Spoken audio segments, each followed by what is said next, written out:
a la disposición de ustedes.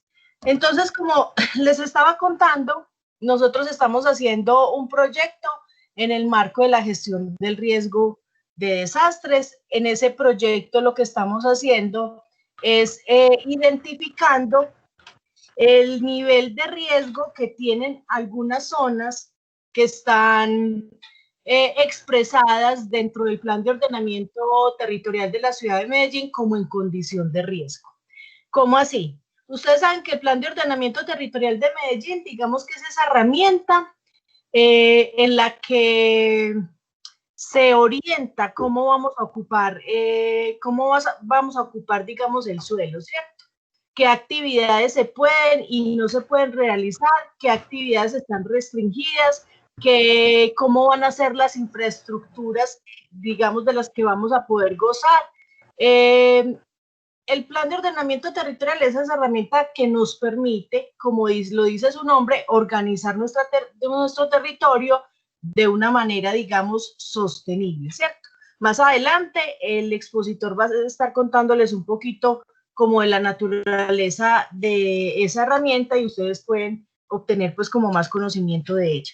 Entonces, en ese plan de ordenamiento territorial, para poder regular las actividades que se hacen en el territorio, se estipulan unas zonas en las que ellos, a través de unos estudios generales, dicen, no, esta zona, por su composición, por la forma, pues, en la que está o por la dinámica, digamos, del suelo que se puede observar, es una zona en la que posiblemente pueda darse un evento, ¿cierto? Sea un deslizamiento, una inundación o una avenida torrencial o cualquier otro fenómeno, digamos, que fragilice esa zona. Entonces, el plan de ordenamiento tiene esos estudios, digamos, básicos y de esas zonas y dice que está en condición de riesgo, pero también dice que para poder establecer cuál es el nivel de ese riesgo, tienen que hacer unos estudios de detalle.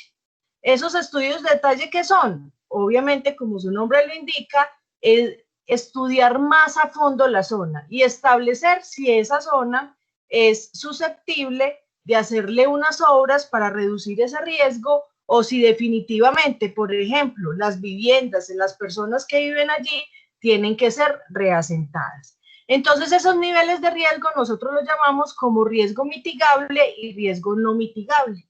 El mitigable es al que se le puede hacer algo, ¿cierto? Y el no mitigable es al que definitivamente pues no se le puede hacer nada.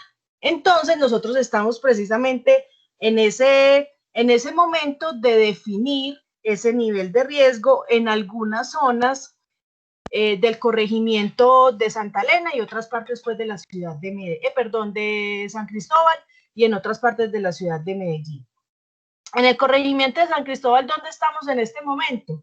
En las veredas La Loma, El Llano, El Ubito, La Cuchilla, Pedregal Alto, Travesías, El Patio, Las Playas, Boquerón, El Naranjal y La Palma. De todas maneras, ustedes también tienen que tener el conocimiento de que San Cristóbal ha sido estudiado ampliamente, precisamente porque ustedes saben que sobre la cuenca, digamos, de la quebrada Santa Elena va a cruzar un macroproyecto. Un macroproyecto no es un proyecto muy grande. Un macroproyecto es un conjunto de proyectos de renovación, ¿cierto?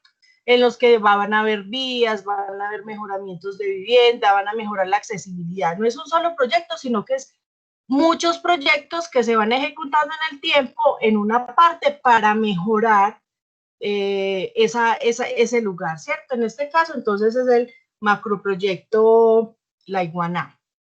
Entonces, ¿qué hacemos nosotros en esos estudios de riesgo de detalle? ¿Cierto? Precisamente para que ese macroproyecto pueda ser en el futuro una realidad.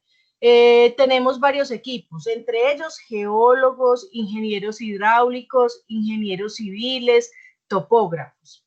Estas fotos que ustedes visualizan aquí es del trabajo de los geólogos y los ingenieros hidráulicos.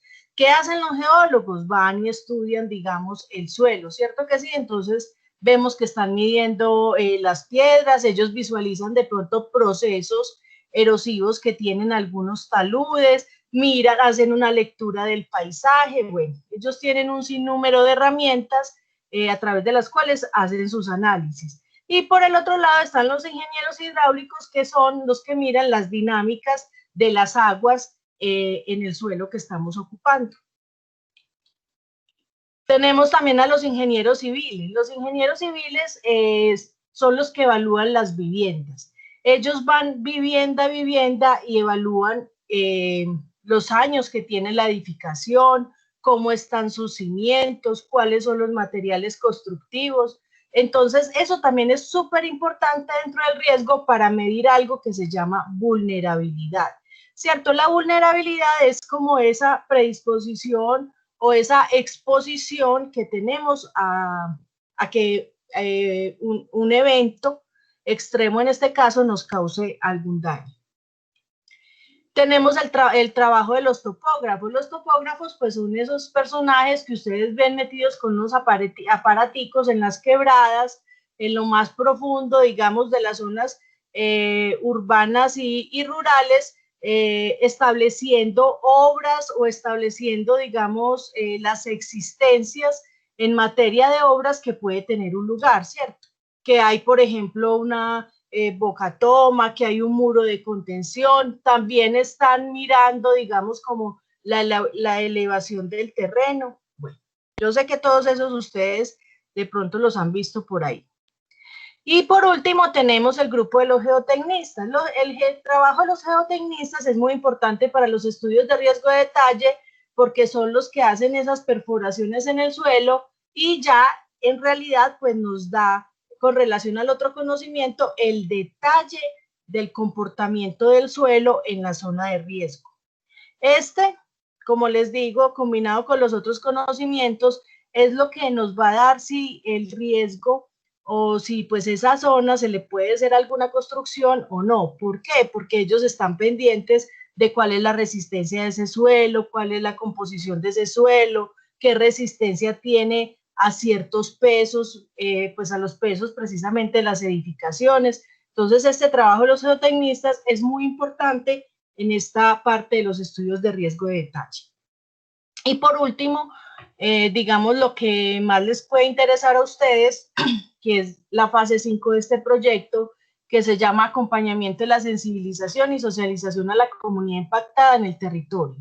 Esta fase tiene dos actividades principales. Una de sensibilización y socialización que se hace con los líderes comunitarios y con las familias aledañas pues a la zona donde vamos a estar, porque a las personas hay que contarles qué vamos a hacer, cómo lo vamos a hacer y por qué lo vamos a hacer. Entonces, nosotros en ocasiones nos reunimos con ellos, ahora por la pandemia no nos podemos reunir, pero estamos constantemente informándolos vía telefónica o vamos ya personalmente, pero a las casas para gestionar de pronto los permisos para que los profesionales entren. Entonces ya en ese proceso ellos se van enterando de eso.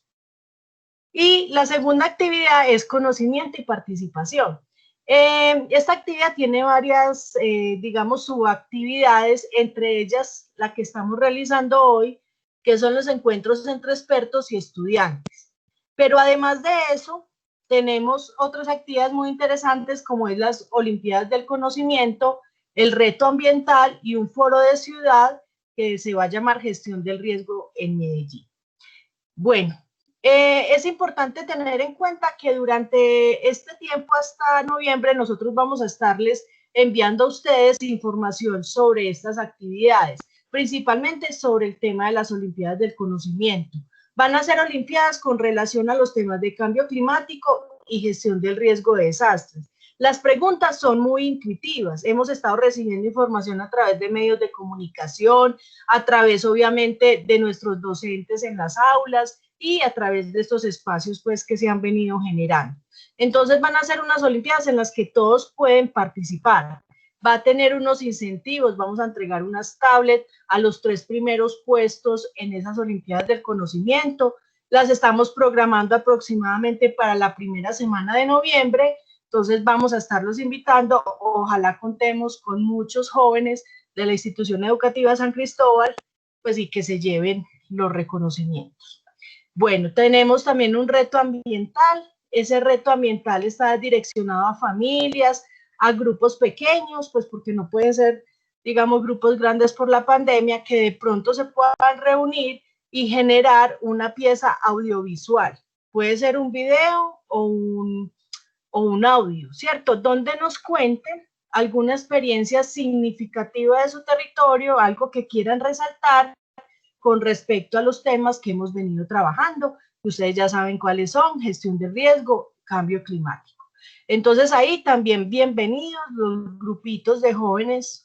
Ya les comenté que sean pequeños, que quieran participar en ese reto ambiental. El reto ambiental también tiene unos incentivos. Les vamos a dar a los primeros puestos, que van a ser elegidos por una terna. Después les contaremos quién va a ser esa terna, pues o qué instituciones integrarán esa terna. Se les va a entregar un kit para una huerta urbana, un kit bien completo para construir una huerta urbana.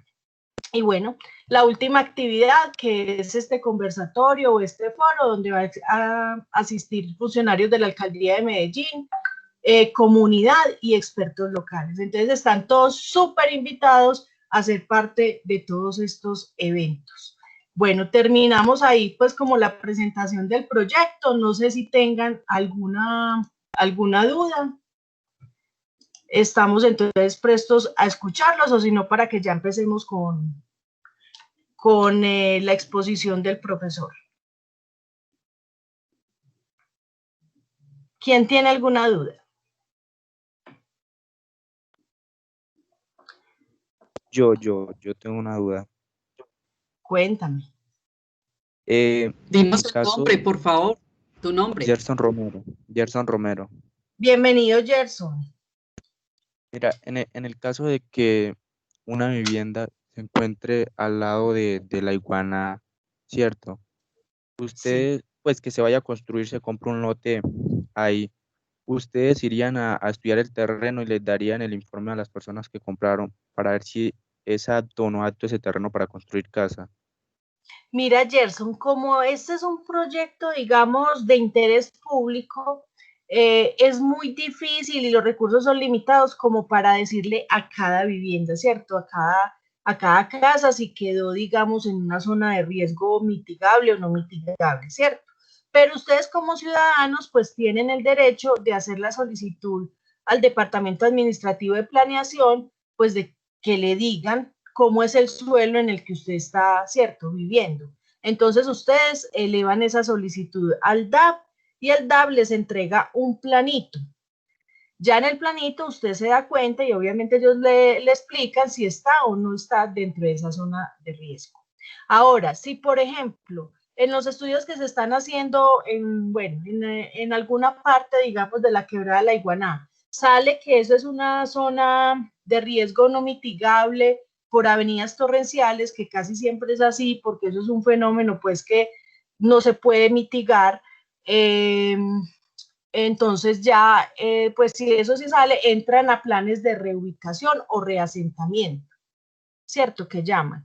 Ya cuando eso pase, pues entonces la entidad que está encargada de esos planes de reubicación o reasentamiento, pues hacen procesos de comunicación a esas familias, las reúnen, les explican en qué condiciones va a ser el reasentamiento, dónde va a ser y así. ¿Responde tu pregunta, Gerson? Sí, muchas gracias. Bueno.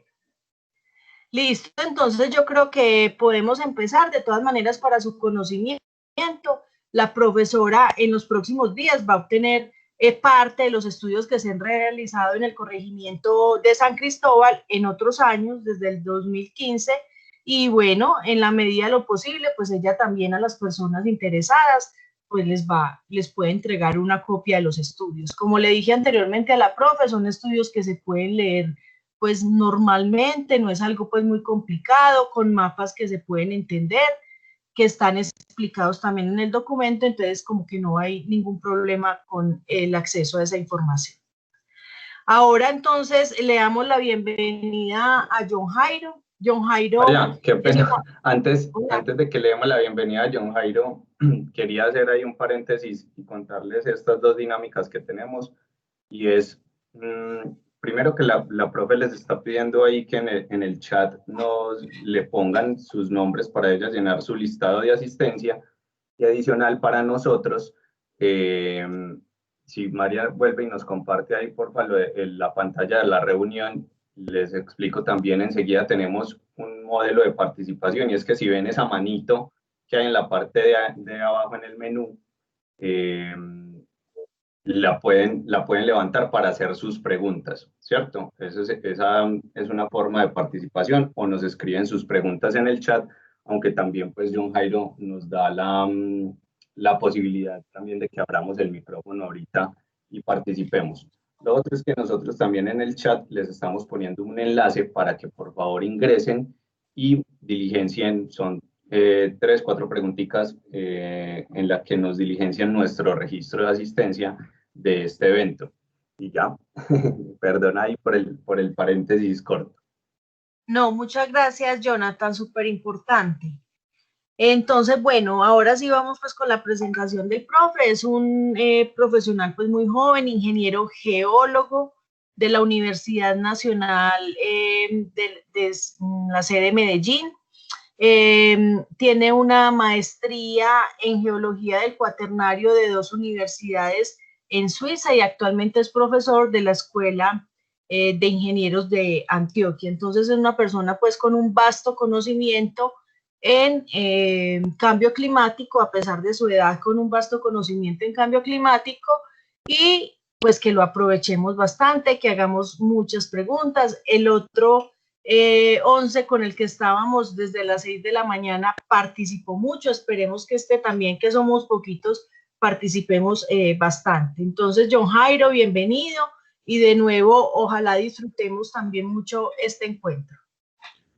María Isabel, muchísimas gracias por tu presentación y muchas gracias a todos por estar acá, por sacar su tiempo, por querer compartir, obviamente sus conocimientos también. Yo creo que el aprendizaje siempre es en doble vía, entonces muchas gracias en serio a ustedes también por estar acá. Como les mencionaba Jonathan y María Isabel, la idea es que puedan participar en cualquier momento. En cualquier momento puedan abrir el micrófono o escriben cualquier pregunta, no dejen ninguna pregunta para el final, no hay ningún problema, que creo que muchas veces a uno le resulta una pregunta y es mejor solucionarla o resolverla en el momento. Entonces, bienvenidas todas las preguntas.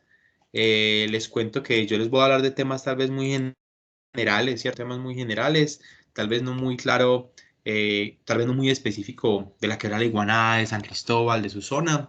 Creo que más adelante, obviamente, la intención es que con estas generalidades ustedes obviamente tengan y aprendan y cojan los elementos suficientes para que puedan entender ese informe que les van a presentar, abrir el espacio para más preguntas a futuro, etcétera. Entonces, yo vengo a hablarles de 2 temitas, ojalá nos dé el tiempo para los 2, o si no, inicialmente vamos a hablar lo que es cambio climático, ¿cierto? Vamos a hablar de cambio climático. La idea general es como resolver unas preguntas, ¿cierto? Ustedes estaban viendo este videíto del mundo, ¿cierto? Un mundo muy caótico, ¿cierto? Son escenarios muy extremos, donde tenemos huracanes, ciclones, tenemos esos incendios en todas partes, la afectación de las arenas del Sahara. Digamos que es algo, un escenario muy caótico, del cual obviamente no es tan real, pero del cual sí hemos vivido mucho en estos días, o por lo menos en los últimos años hemos estado experimentando unos cambios muy notorios en nuestro clima. Entonces, la idea es hacernos estas preguntas, ¿cierto? Como preguntarnos qué es el cambio climático, ya que es un tema de moda, es un tema de vanguardia, un tema que siempre está en los medios de comunicación, un tema del cual generalmente nos preguntan mucho y del cual tenemos también muchas dudas. Quiero que también lo tratemos de integrar con el otro término de variabilidad climática. ¿Qué es variabilidad climática? ¿Qué es cambio climático? ¿Qué entendemos por calentamiento global? Entonces la idea es esa. Si quieren ir hablando, resolviendo sus dudas, sus preguntas, bienvenido, ¿cierto? Bienvenido siempre. Como les contaba Marisabel, ¿cierto? Yo tal vez soy muy joven como ustedes, pero muy apasionado por estos temas, entonces también es la invitación al que esté muy interesado en estos temas, que deje su correo, sus daticos y de seguro en próximas oportunidades tendremos la oportunidad de profundizar, ¿cierto? En próximas charlas tendremos la oportunidad de profundizar en algunos temas. Entonces quiero que hablemos del cambio climático, ¿cierto? El cambio climático, como les mencionaba, en términos generales es un tema de moda, es un tema que escuchamos todo el día, es un tema del cual nuestros políticos, medios de comunicación nos tienen como muy pendientes, ¿cierto? Hemos estado muy pendientes. Hemos visto cada viernes, por ejemplo, cómo esta niña, Greta Thunberg, sale a protestar, cómo algunos grupos colegiados en el resto del mundo protestan por esa crisis climática que ellos denominan. Vemos esa controversia de que algunas personas no consideran que el cambio climático es generado por el hombre, otros dicen que sí, otros dicen que es netamente natural. Creo que eso es lo que vamos a tratar de resolver como hoy, como darle algunos elementos para que ustedes tengan mayor posibilidad de entender y de profundizar en el tema, porque como todo en ciencia no hay verdades absolutas.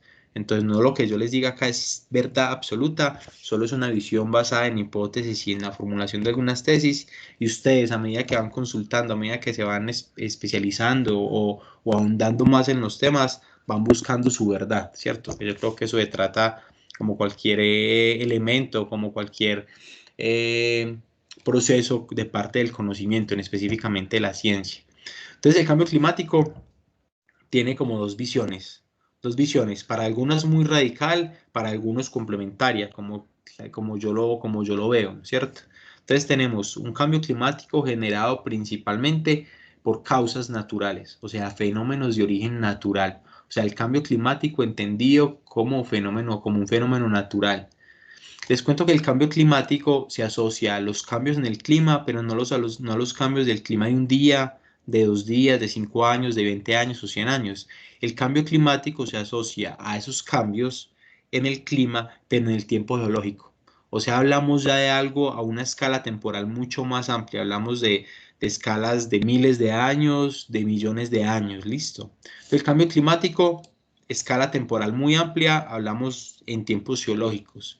Y dentro de las causas naturales que encontramos, tenemos entonces que algunos postulan de que hay mucha influencia externa, ¿cierto? Mucha influencia externa a la Tierra, o sea, la actividad solar, qué tanta incidencia tiene al aumento de la radiación del Sol, los cambios orbitales, esos cambios orbitales se asocian específicamente a la Tierra, al movimiento de la Tierra alrededor del Sol, el movimiento de la Tierra asociado a su giro, a su ángulo de inclinación específicamente, o sea, cómo se mueve la Tierra en relación al Sol. Y de acuerdo a esos cambios de movimientos, obviamente tenemos mayor incidencia de radiación y eso obviamente va a inducir en cambios climáticos.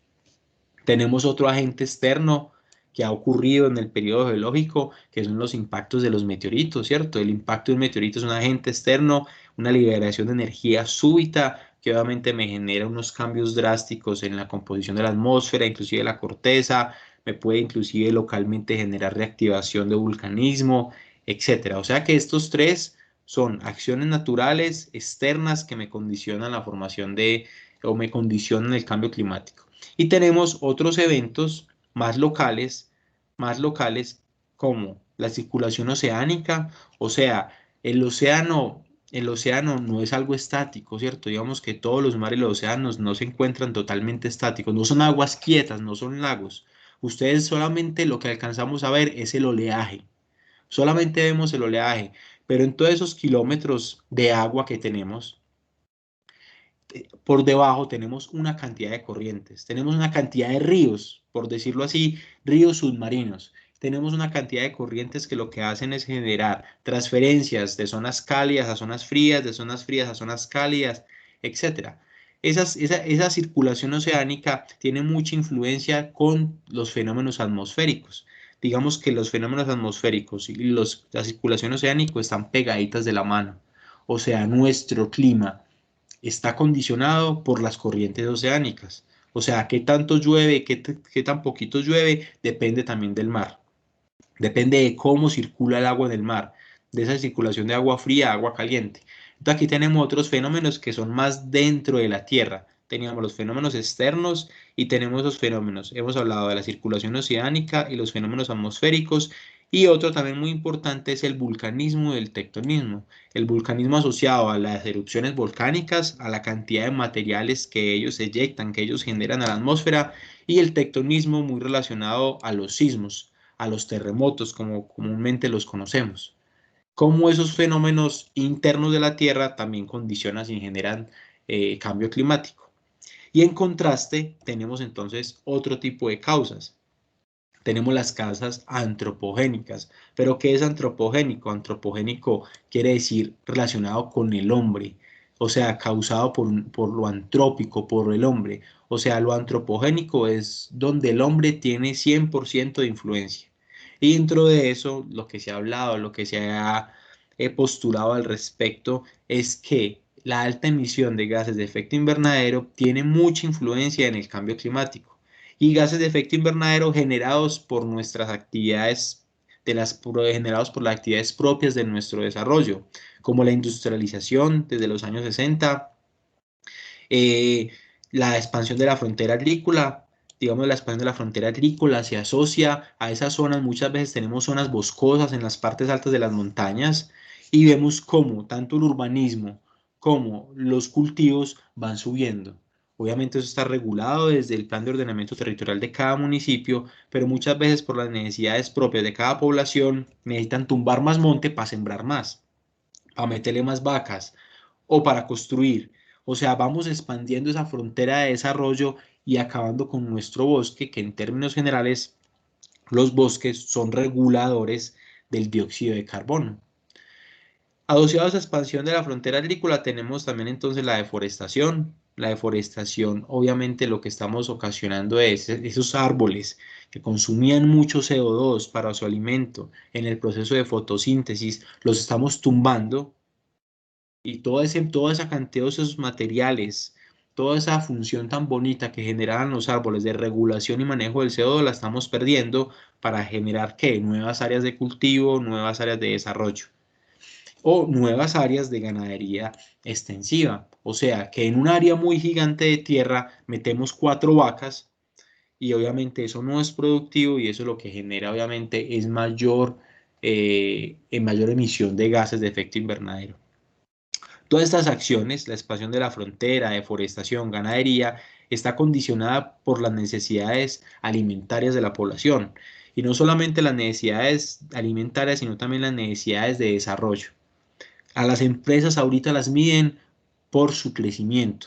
Ninguna empresa está constituida para mantenerse estancada en el tiempo. Todas quieren crecer, crecer, crecer, crecer, crecer a porcentajes muy altos.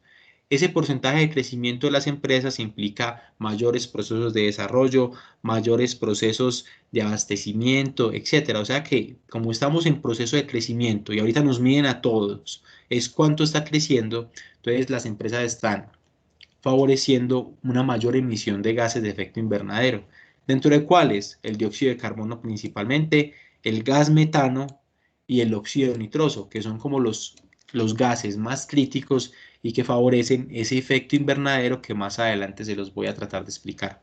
Si tienen alguna duda, no duden por favor en escribirle o abrir el micrófono.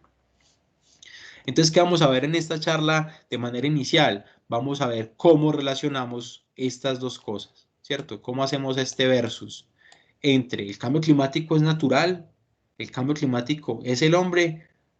¿Cuál de los dos extremos nos vamos? O si buscamos un punto medio donde en realidad las dos causas tienen veracidad. ¿Listo?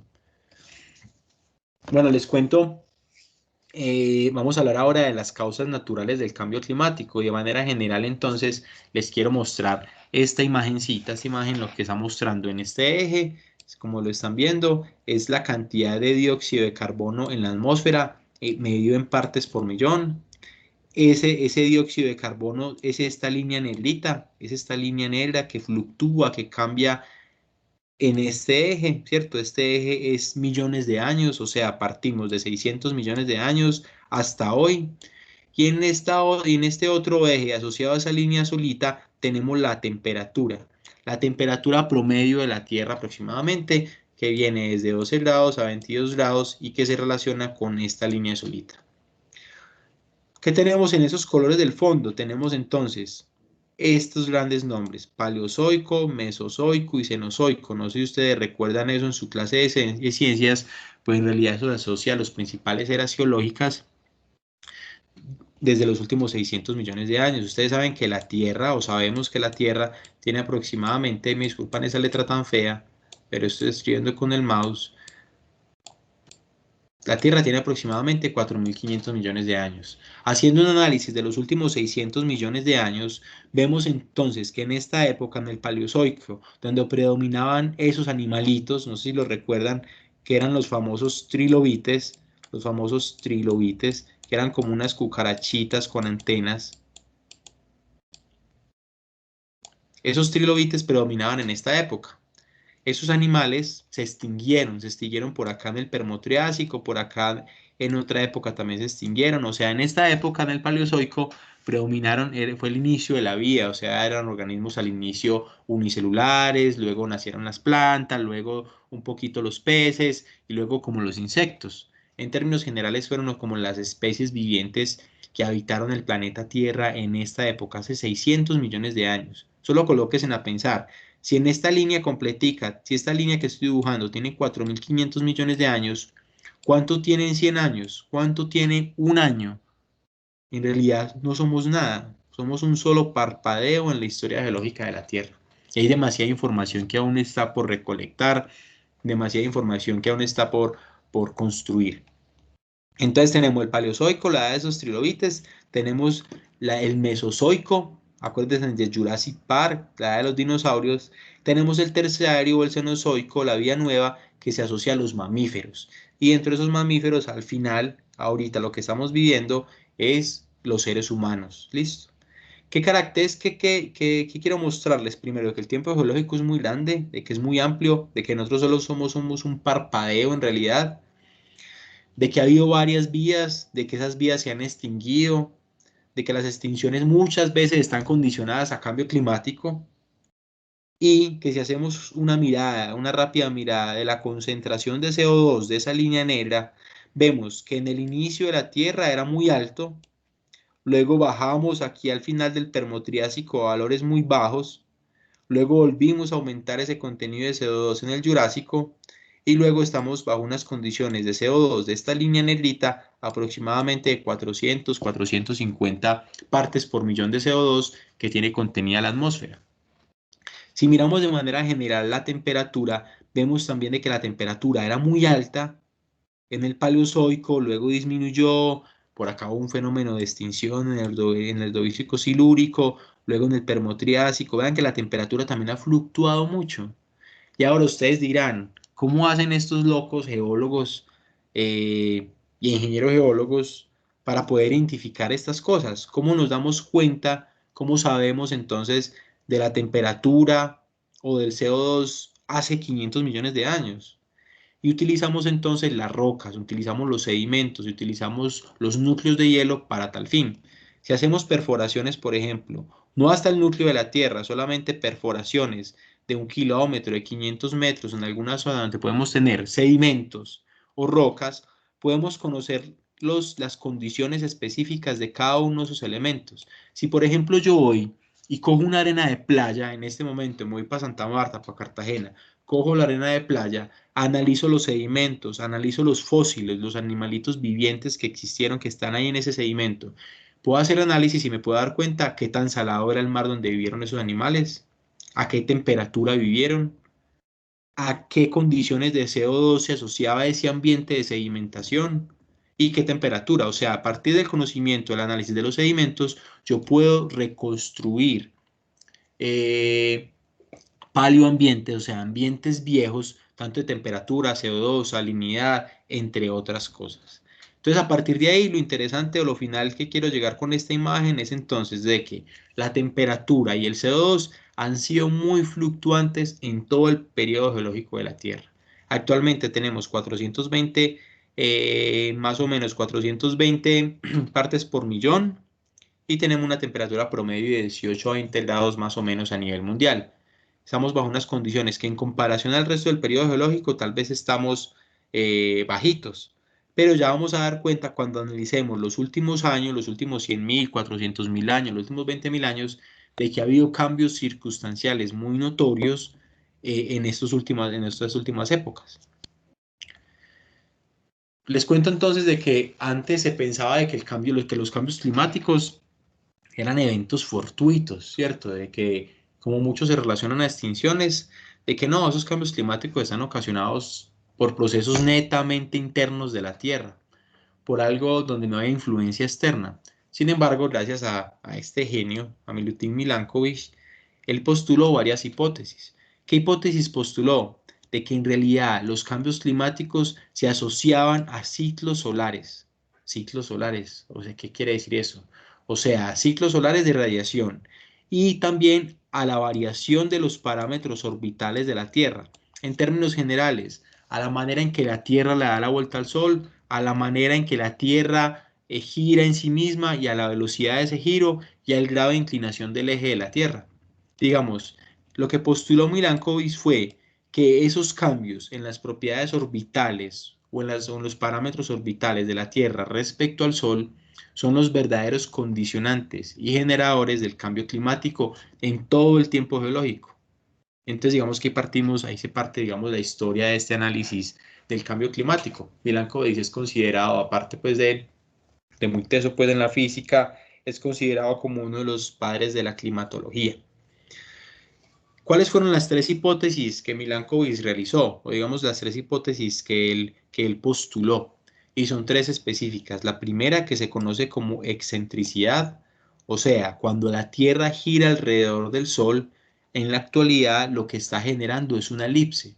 La Tierra gira alrededor del Sol y forma una elipse en todo ese tránsito.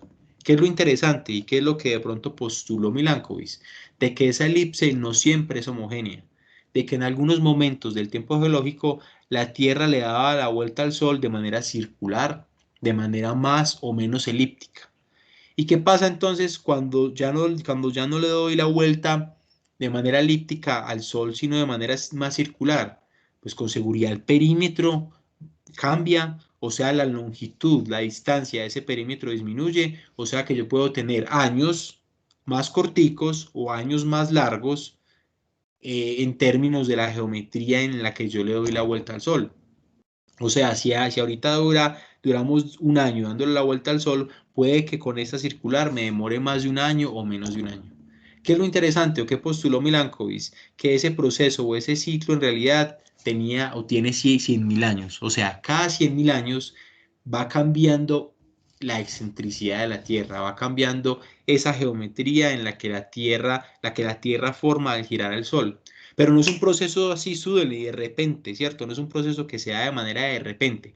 Es un proceso cíclico que se va formando poco a poco. En la actualidad le estamos dando la vuelta al Sol de manera elíptica. Con seguridad vamos a ir abriendo esa elipse hasta nuevamente, en 100.000 años aproximadamente, estaremos nuevamente de una manera más circular. Eso es lo primero, es excentricidad. El segundo fenómeno es la inclinación axial. La Tierra como tal, el norte, el eje geográfico de la Tierra, el norte y el sur de la Tierra, no coincide como tal con el eje en el que la Tierra le da la vuelta al Sol. Como tal, la Tierra está inclinada aproximadamente 23 grados, 23.5 grados respecto a ese eje. O sea, la Tierra es esa naranja inclinadita y así inclinada le da la vuelta al Sol. Esa variación de la inclinación del eje axial también ha cambiado. O sea, no siempre ha sido los mismos 23 grados. Alguna vez ha sido más, otras veces ha sido menos. Unas veces hemos tenido 20, 25 grados, en otras 10, 20 grados, ¿cierto? La Tierra ha cambiado. ¿Y qué pasa cuando yo cambio el eje de inclinación de la Tierra? Que mi incidencia del Sol, si yo aquí tengo un rayo de Sol, no va a ser lo mismo incidir esta área que va a estar más expuesta por la inclinación a esta área que va a estar menos expuesta.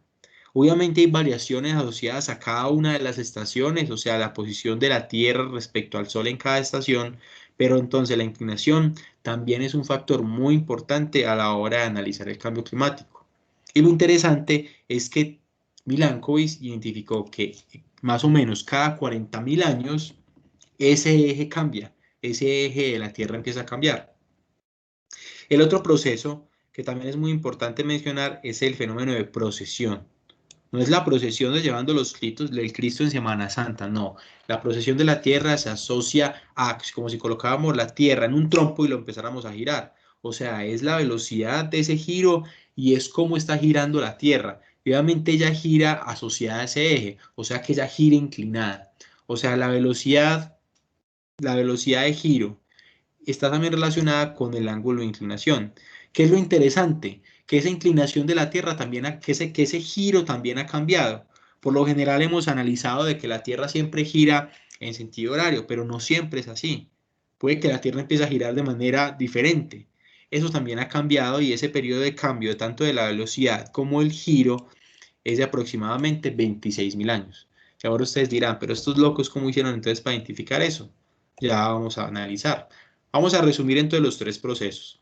El primer proceso es la excentricidad. Ahí vemos entonces al planeta Tierra dándole la vuelta al Sol de una manera elíptica. Ya saben entonces de que esto puede ser más circular, puede cambiar esa geometría y ese cambio en la geometría tiene 100.000 años. Tenemos el otro proceso que es la inclinación del eje axial. Gracias a esa variación del eje axial tenemos en las estaciones diferentes climas, pero vemos entonces aquí la Tierra inclinada y vemos cómo la incidencia del Sol es diferente y cómo algunas zonas van a quedar más iluminadas en ciertos periodos, o sea, eso va a ser verano, y cómo ciertas zonas van a quedar menos iluminadas. Debido a esa inclinación va a haber un segmento de la Tierra más iluminado y menos iluminado, como lo estamos viendo acá. El segmento más iluminado, o sea, que tiene mayor radiación, estamos en verano, el menos iluminado está en invierno, en términos generales, ¿cierto? Es el fenómeno de inclinación axial. Y el fenómeno de precesión, entonces tiene que ver con eso. Imagínense en la Tierra con un rombito, el cual está girando en su eje inclinado, y obviamente eso es cambiante, tanto en velocidad como en la dirección del giro. Esos son los tres fenómenos, ¿cierto? Entonces les cuento, bueno, bien, cómo se dieron cuenta o cómo analizaron entonces de fenómenos a escala orbital, cómo sabemos entonces que los tenemos en la Tierra o qué es lo que está condicionando como tal el cambio climático. Y para eso les dije entonces de que se perforaron unos núcleos de hielo, específicamente en Groenlandia. Esos núcleos de hielo, aunque este núcleo me quedó muy feo, muy torcido, en esos núcleos de hielo yo tengo capas de hasta kilómetros de hielo y esas capas de hielo ya las puedo datar, o sea, yo les puedo conocer la edad mediante métodos geocronológicos, yo puedo saber cuántos años tiene ese hielo, o también puedo hacer análisis de núcleos de sedimentos en lagos para hacer análisis palinológicos o algo muy bonito que estudia la limnología. Ahí les dejo lo interesante para que de pronto los interesados lo busquen, la limnología. Uy, vamos a ver si lo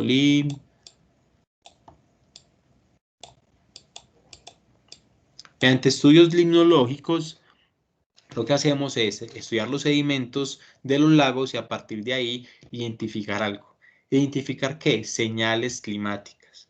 ¿A qué punto voy con eso? Si miramos este grafiquito, ustedes se dan cuenta que la línea azul representa la concentración en partes por millón de CO2. Esta línea roja representa la temperatura.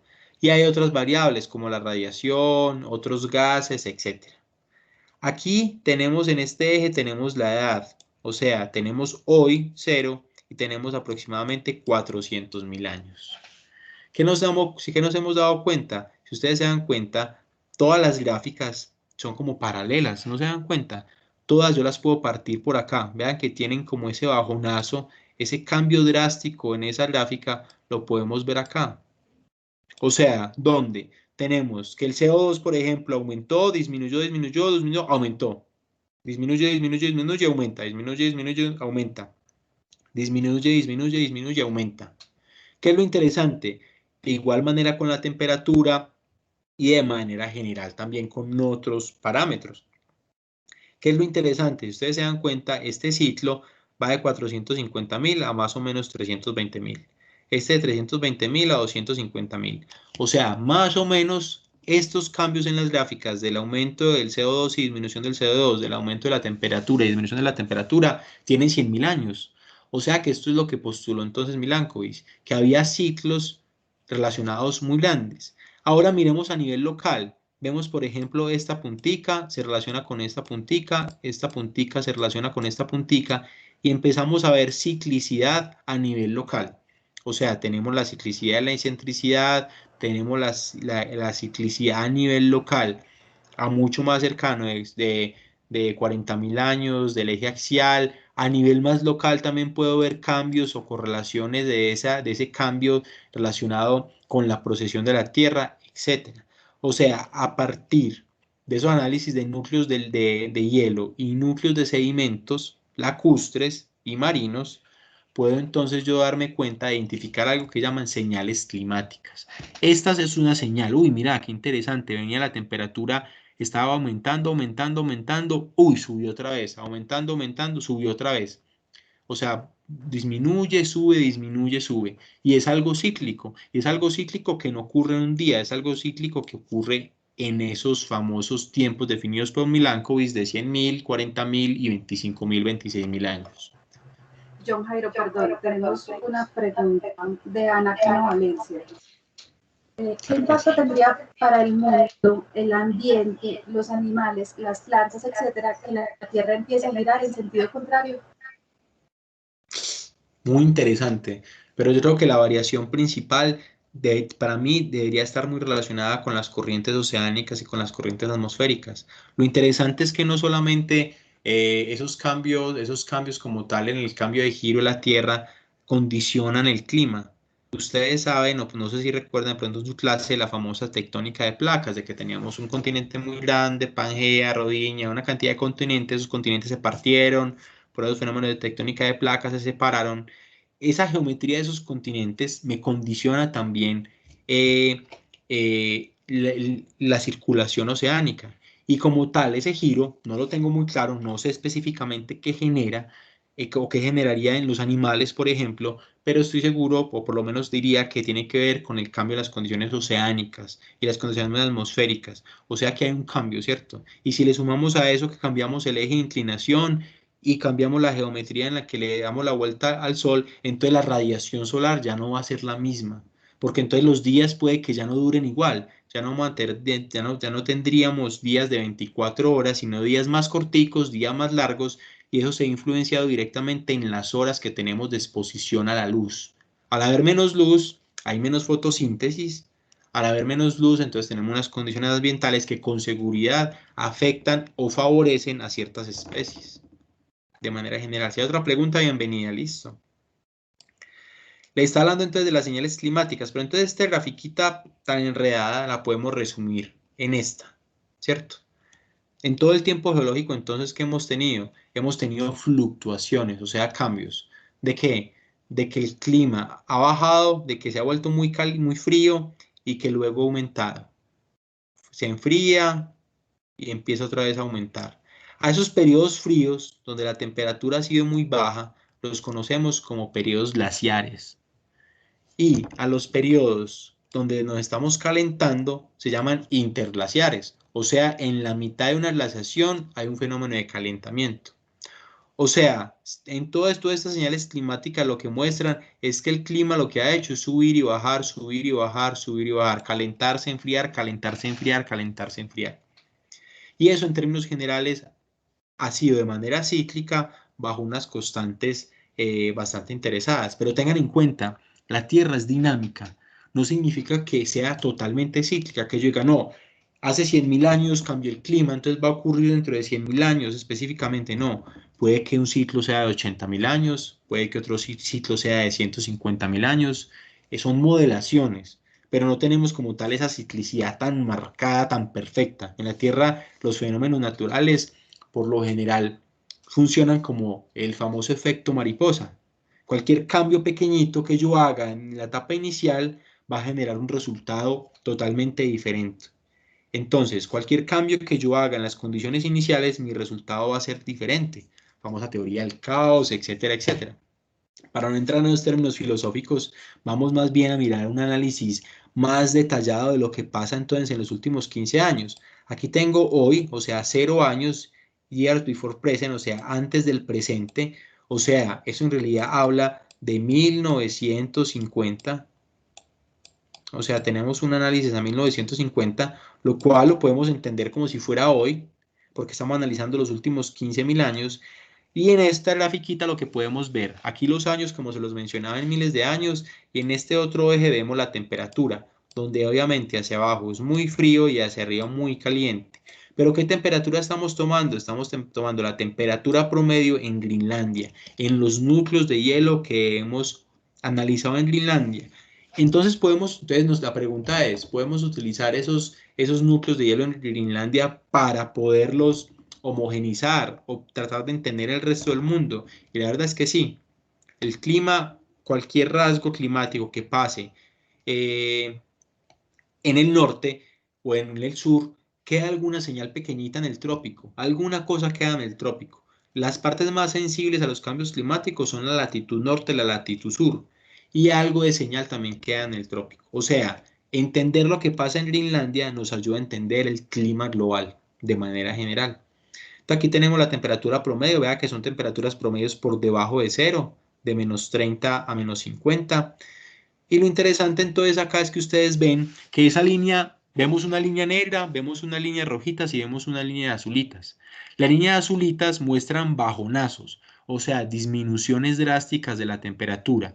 Y las líneas rojas muestran aumentos de la temperatura. Las líneas negras simplemente no han sido marcadas. Pero entonces lo que tenemos es ese ciclo. Sube, baja, sube, baja, sube, baja, sube, baja la temperatura. ¿Qué ha sido lo interesante? Que ese sube y baja no ha sido cíclico. Vean, por ejemplo, lo que pasó por acá. Aquí lo estoy marcando. Era una línea recta, ustedes me entienden. Más o menos hace 11.000 años. ¿Qué pasó? Venía con una gráfica muy homogénea. Uy, por aquí subí hace 14.000 años. Bajé, volví a subir, bajé, volví a subir. Pero a partir de los 11.000 años, ¿qué pasó? Hubo un aumento drástico, una marcada finalización de esta época fría y un aumento del calentamiento. O sea, este sitio acá, estos hace 10.000, 11.000 años, lo conocemos como el último glacial máximo, la famosa película de la era de hielo. O sea que en realidad hace 10.000 años hubo un drástico cambio del clima, o sea, el último glacial máximo. De ahí para atrás ya se dieron cuenta que es muy complejo, hay más señales climáticas. Lo interesante es que si lo miramos en los últimos 10.000 años, desde hace más o menos 11.000 años hacia hoy, hemos venido paulatinamente calentándonos, aumentando la temperatura. Pero vean que no es un aumento sostenido, vean que no es una línea recta, vean que es un aumento súbito, bajo, vuelvo a bajar, vuelvo a bajar, vuelvo a subir, en términos generales. O sea, este es un periodo glacial y aquí estamos en un periodo interglacial, un periodo frío, un periodo caliente. Pero ¿qué es lo interesante? Que dentro de esos periodos fríos y esos periodos calientes han habido pequeños cambios de clima. Por ejemplo, podemos ver acá, hace 8.200 años, un aumento muy significativo del enfriamiento, se enfrió y luego volvió a subir. Vemos, por ejemplo, por acá, en el periodo medieval, 1400, 1500, en el periodo feudal, todo eso era un aumento importante de la temperatura, hubo un aumento significativo de la temperatura. Por allá en 1800 más o menos, 1800 inicios de 1800, 1850, hubo un proceso que se llamó la pequeña edad de hielo, un aumento en una disminución drástica en la temperatura. Y actualmente nos encontramos acá. Aquí estamos en proceso de calentamiento. ¿Hasta dónde nos vamos a calentar? No sabemos. Ojalá poquito, ojalá sigamos con ese ciclo, o puede que subamos para después nuevamente volver a enfriarnos. Entonces, ¿para dónde vamos? Entonces, en realidad, estamos pasando de un periodo glacial a un periodo interglacial para terminar en no sé cuántos miles de años nuevamente en un periodo glacial. O sea, nos estamos calentando para nuevamente volvernos a enfriar. Puede ser visto de esa manera. ¿Qué es lo interesante? Todos esos numeritos que ustedes están viendo ahí, el 1, 2, 3, todos esos numeritos representan eventos climáticos importantes, como el famoso Younger Dryas, otros eventos muy específicos donde están muy marcados y están geológicamente identificados esos cambios climáticos. Miremoslo de manera más local, ¿cierto? Miremos ahora los últimos 11.000 años, aquí vemos los años, ¿cierto? A hoy, o sea, a 1950, a hoy, y nos damos cuenta que el clima ha sido cíclico. Los rojitos se dan cuenta que son periodos calientes. Entonces vemos que en la época de Cristo, por ejemplo, hace 2.000 años fue un periodo caliente. Uno no escucha relatos en la Biblia relacionados con la nevada, con el hielo. No, hablan de diluvios, hablan de lluvias, hablan de atravesar mares, pero nunca hablaron de casquetes. En esa época, en realidad, estaban viviendo bajo una época muy caliente, tal vez similar o un poquito más que la actual, al igual que en la época medieval. Pero como sea, entonces, ¿a qué punto voy? El cambio climático, estamos hablando de cambios cíclicos a nivel geológico, de miles de años, pero a nivel más local, o sea, 10.000 años, miles de años, 20.000 años, también hay cambios, o sea que también hay ciclicidad, o sea que es muy normal para la Tierra ese sube y baja de la temperatura. Aquí estamos en el actual moderno, ¿cierto? El actual, el moderno periodo, el periodo caliente, y no sabemos qué tan grande va a ser, si va a ser tan grande como el que hubo hace aproximadamente de 7.000 años, o en realidad vamos a formar algo mucho más grande. No lo sabemos. ¿Y por qué no lo sabemos?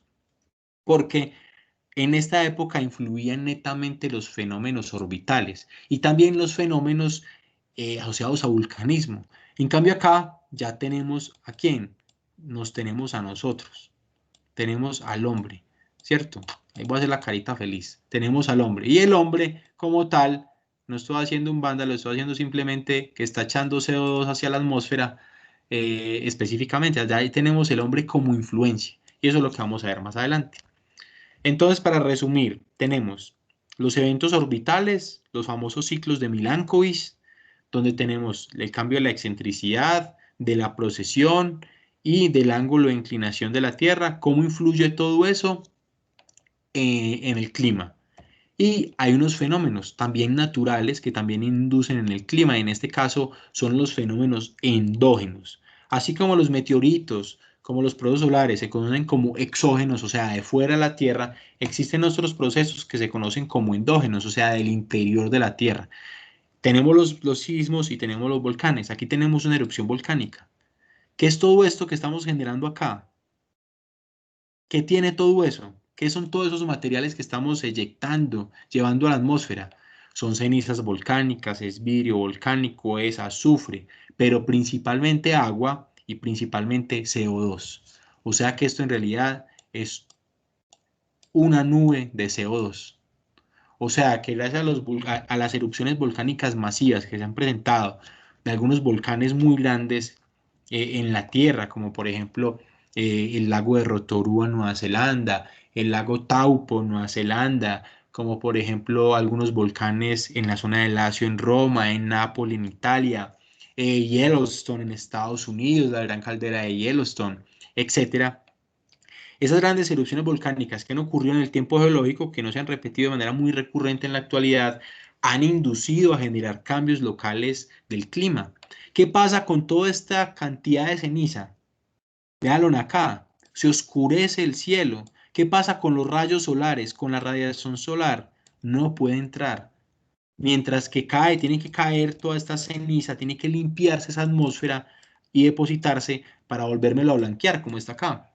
Pero toda esta ceniza, toda esta cantidad de material me bloquea la entrada de luz, me bloquea la entrada de radiación. ¿Y qué pasa cuando no entra el sol?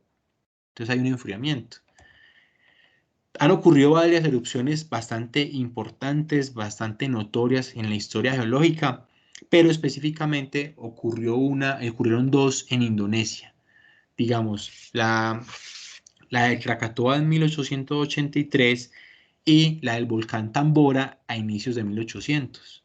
Esas erupciones generaron demasiados materiales volcánicos. Por ejemplo, la afectación generada por el Tambora en Indonesia, posterior a eso murieron con la erupción volcánica, no tengo claridad cuántos murieron específicamente, pero las consecuencias generadas a posteriori de esa erupción generaron más de 200.000 muertos, específicamente por hambruna, específicamente por enfermedades, por otras acciones, producto de que tenía el cielo totalmente tapado, esa erupción fue muy notoria, ese invierno de esa época fue mucho más grande y lo que generó fue que no habían cultivos, que la gente no tenía que comer, no tenía que trabajar.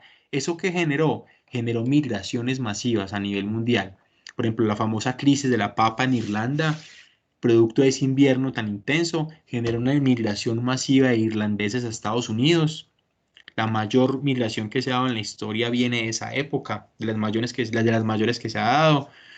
También cuento la anécdota al respecto de la creación literaria de Frankenstein, de Drácula, de todas las historias terroríficas ambientadas en esos climas tan fríos, en esos climas de ese invierno, fueron escritas coincidencialmente durante esos primeros años de 1800.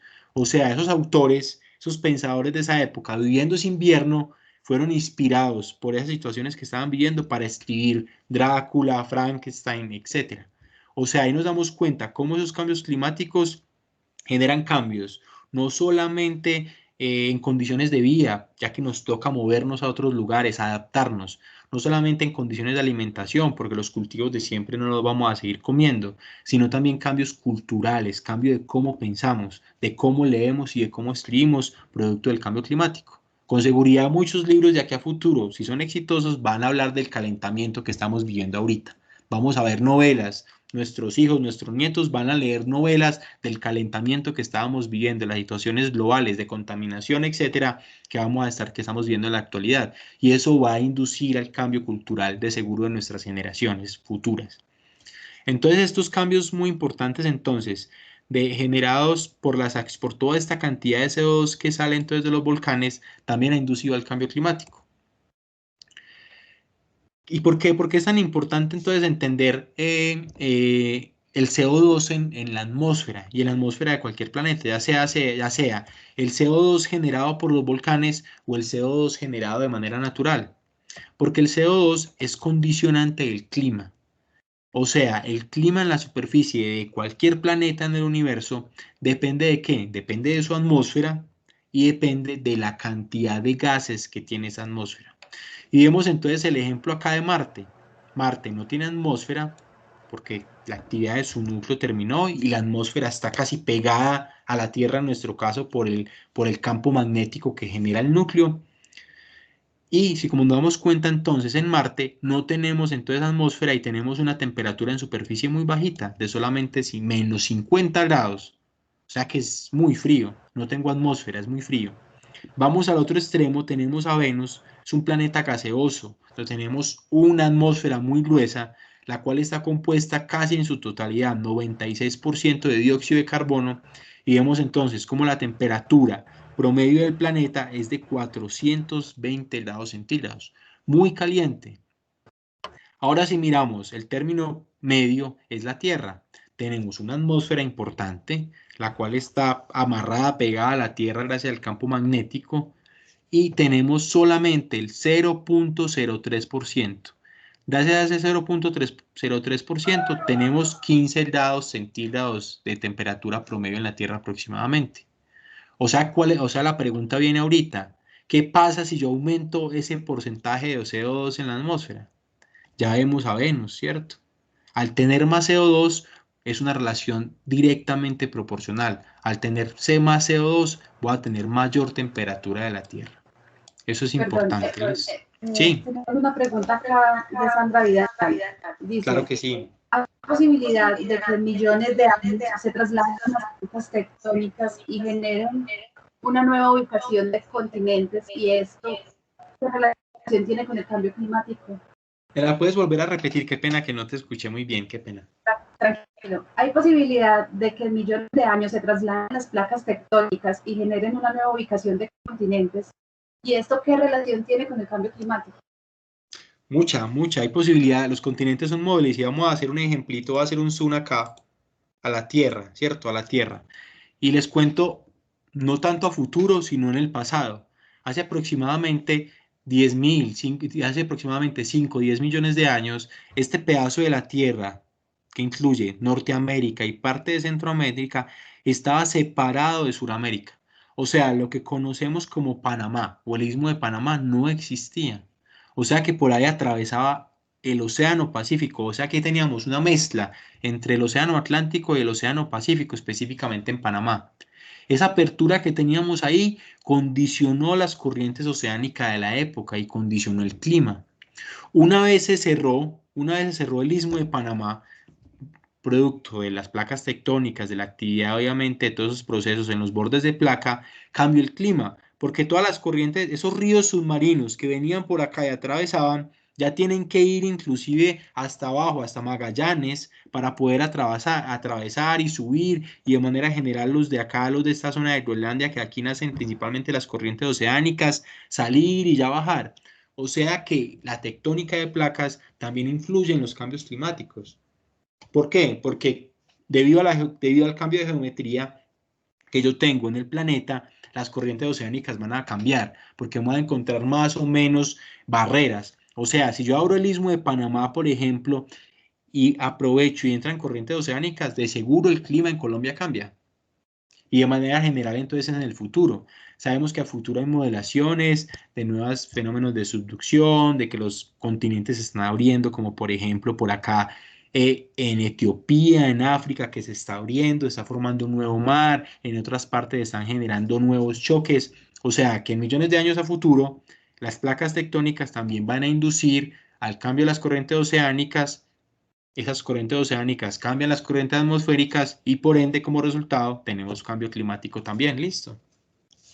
Si hay otra pregunta, bienvenida. Sí, mira, dice, ¿qué nuevas formas de relación debemos tener con la Tierra desde el punto de vista científico y a partir de estas investigaciones realizadas? Yo creo que más adelante lo vamos a hablar, pero la clave para ustedes es que estamos en una generación donde muchas veces le creemos más a la cadena de WhatsApp, muchas veces más le creemos al meme, o muchas veces más le creemos al youtuber, hay unos muy buenos, otros no tanto, que a los libros o que a los documentos científicos, porque implica leerlos, porque implica analizarlos, porque son más toscos para entenderlos. Entonces la invitación es a eso, ustedes jóvenes, hay que saber reconocer la información. Hay mucha información en las redes sociales, una muy buena y otra no tan buena. Es aprender a definir ese criterio. Esta información es buena, no es buena. Y también aprender qué repartimos o qué repartimos, qué publicamos, qué compartimos en las redes. Muchas veces compartimos mentiras. Y yo siempre digo, es preferible pecar por prudencia. Si uno no sabe, no sabe. No es pecado no saber. Es peor tratar de saber, tratar de publicar mentiras. Entonces la invitación es a cómo ustedes, que van a ser futuros ingenieros, futuros científicos de seguro, cómo ustedes se forman para entender estos fenómenos y los que de pronto tengan otros caminos de vida, de pronto no tan científicos, cómo entonces aprendemos a creerles a los científicos. Es más que todo eso, pero más adelante lo seguimos mirando. Vamos a hablar. Dale, perdón. claro que sí, hablamos de la otra pregunta. Que sí. Tenemos otra pregunta, dice, ¿y los ensayos nucleares en aire, tierra o mar, pueden mover placas continentales? Los ensayos que Los ensayos nucleares en aire, tierra o mar pueden mover placas continentales. ¿Qué tanto afectan al cambio climático? Es muy interesante, ¿cierto? Digamos que como tal, las placas son esas masas grandes de continente. Decir que se mueven como tal por el estallido de una bomba atómica, que ellas se mueven o que eso sea el motor de movimiento, tal vez no, ¿cierto? Es una masa muy grande. Son, digamos, energías que provienen desde el manto de la Tierra, los famosos vectores de convección, etcétera, los que en realidad generan la dinámica de las placas. Pero lo que sí generan entonces todos esos estallidos de las bombas atómicas son movimientos locales, o sea, uno tiene sismicidad. Por ejemplo, ahorita se hace una explosión, inclusive pasa un camión y si tengo un sismógrafo muy sensible puedo sentirlo. ¿Debido a qué? A que se generan vibraciones, las vibraciones normales por explosiones, etc. Sin embargo, las bombas atómicas, porque todos los datos que hemos visto son hasta 1950, por la famosa bomba de carbono, porque inyectamos una cantidad de carbono a la atmósfera y eso me cambió totalmente las condiciones del carbono. Pero decir obviamente que esas bombas me induzcan el cambio climático de manera directa, no. Pero de que generan influencia, claro que sí, porque estoy inyectando muchos más gases, estoy inyectando dióxido de carbono, etcétera, etcétera. O sea, tienen que ser fenómenos, para que en realidad entendamos de pronto los cambios, tienen que ser fenómenos repetitivos y constantes en el tiempo. Así como estos periodos cíclicos y la constancia de la radiación del sol genera cambios, así como una erupción volcánica por un tiempo importante genera cambios, necesitamos acciones antrópicas constantes en el tiempo.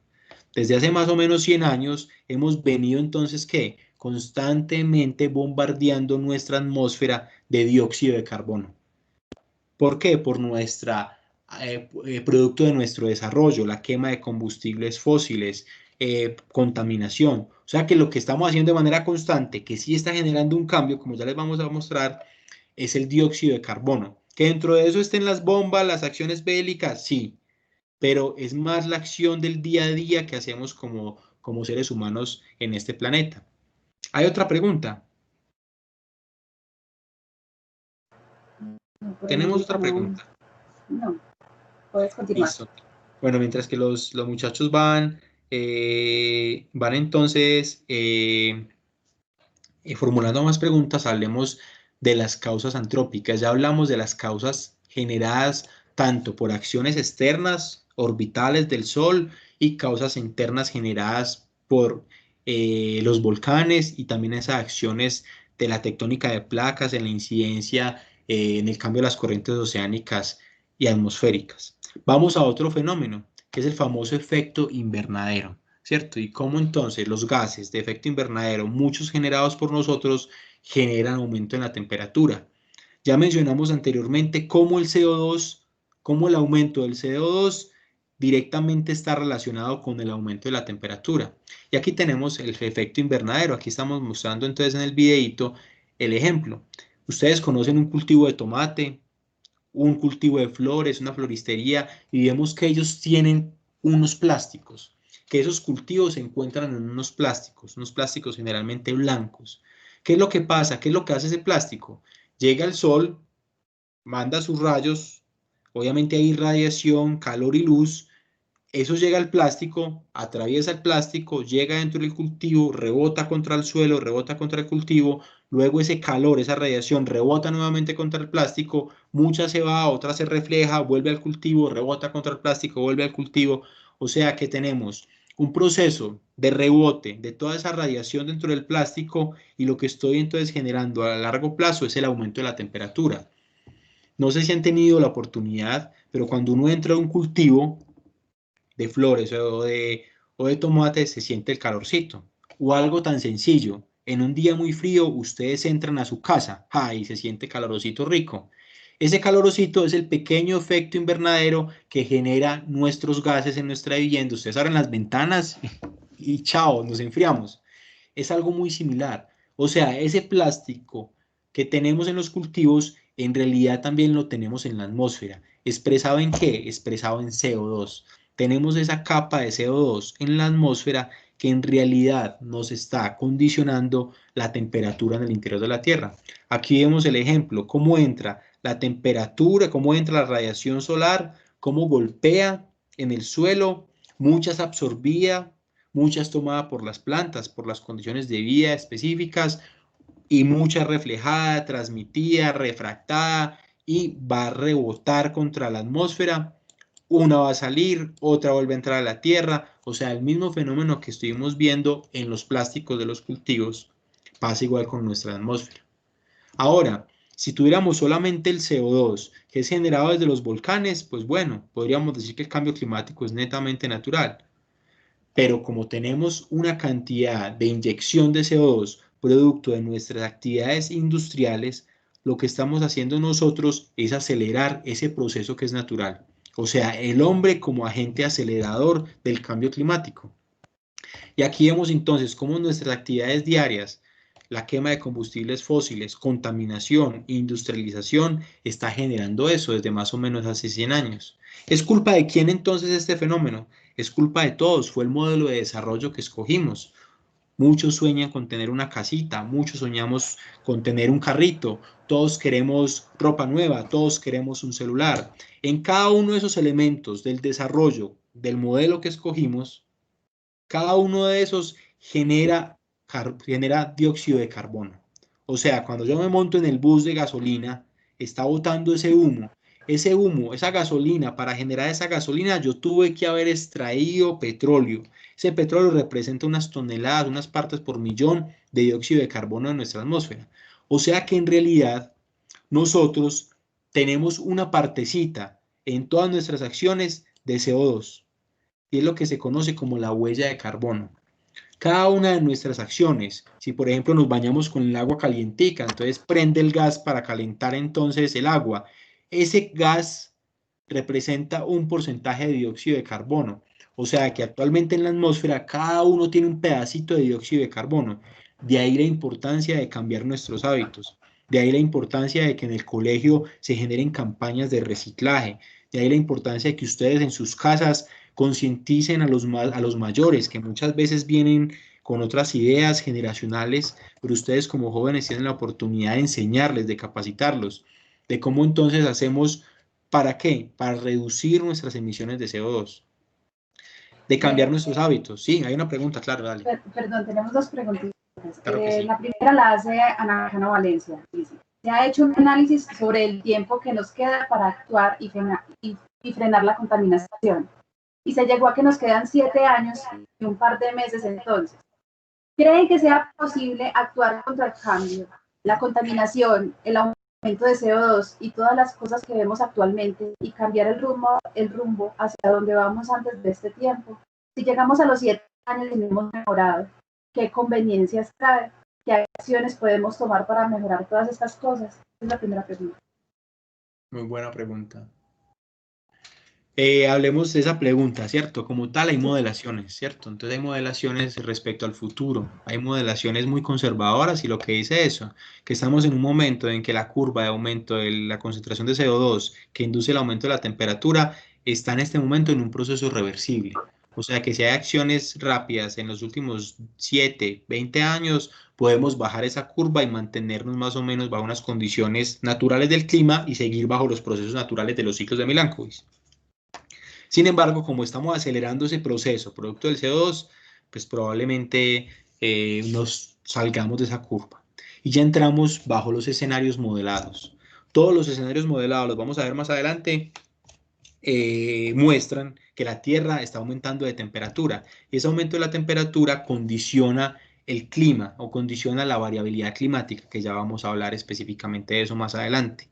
O sea, que donde llueve generalmente va a llover más, o puede que lleguen sequías y sean más intensas, o sea, que las acciones o todos los efectos generados del cambio climático se van a ver representados en esos cambios diarios del clima que cada vez van a ser más intensos. Lluvias más intensas, sequías más intensas, que van a favorecer incendios de cobertura vegetal, que van a favorecer más movimientos en masa, más inundaciones, etcétera. Más adelante, si quieres, lo retomamos, ¿cierto? Lo retomamos, pero entonces para eso los gobiernos suscribieron unos acuerdos, ya los mencionamos, ya más adelante los mencionamos, y ahí el compromiso de nuestros políticos, ¿cierto? El compromiso. Hay muchas ciudades que quieren ser ciudades resilientes, como lo propone Naciones Unidas, tomando acciones generales. Este taller, por ejemplo, que estamos haciendo acá, son acciones específicas para la reducción del riesgo de desastres. Es para cumplir uno de los principales objetivos del desarrollo sostenible. Y dentro de los objetivos del desarrollo sostenible es la reducción de desastres, y muchos desastres están ligados, concatenados con el cambio climático. Y esta capacitacióncita, cortica, pequeña, pero esta información estamos aportando, chiquitico, pero muy importante, a que ustedes sean menos vulnerables por solamente tener el conocimiento para actuar ante los desastres, para poder enfrentarlos. Si quieres, dame la otra pregunta y ahorita retomamos las otras dos, las que tienes, que yo creo que más adelante las respondemos con la información que tenemos. Claro, nos pregunta Laura Guisao, si el clima siempre ha sufrido cambios, ¿por qué hasta ahora se le ha dado la importancia que realmente merece? Perfecto, es muy buena pregunta. El clima siempre ha sufrido cambios y cada sociedad se adaptó a ese cambio. Como les mencionaba, en la época de los romanos se adaptaron a ese calor que tenían. En la época medieval se adaptaron en términos de cultivos, en términos a eso que tenían en el momento. Pero nosotros como sociedad muchas veces no nos adaptamos y ahí es cuando ocurren los problemas. Hay muchas hipótesis acerca, por ejemplo, de los aztecas, los mayas, que fueron no solamente extintos por las robos y saqueos realizados por los españoles, sino también por cambios climáticos. Nosotros como sociedad, ¿la clave cuál es? Es la adaptación. Tenemos unos fenómenos naturales, los cuales como seres humanos estamos induciendo y acelerando. ¿Qué nos queda? Nos queda adaptarnos. Y la clave entonces es esa, y más adelante vamos a hablar de cómo nos podemos adaptar. Y la adaptación es, si esa quebrada que generalmente o en 50 años siempre se inundaba en un sector específico, yo sé que por cambio climático, por variabilidad climática, va a recibir mucha más agua, o sea que se va a subir mucha más.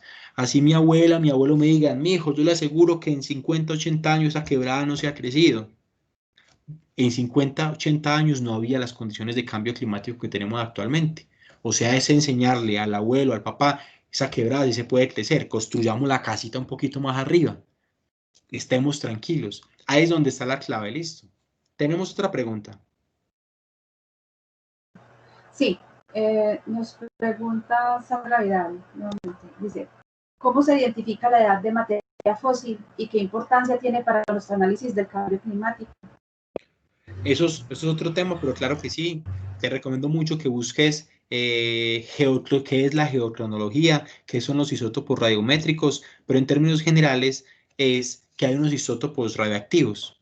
Cuando nosotros respiramos obviamente es oxígeno y nitrógeno. Dentro de oxígeno, nitrógeno y carbono.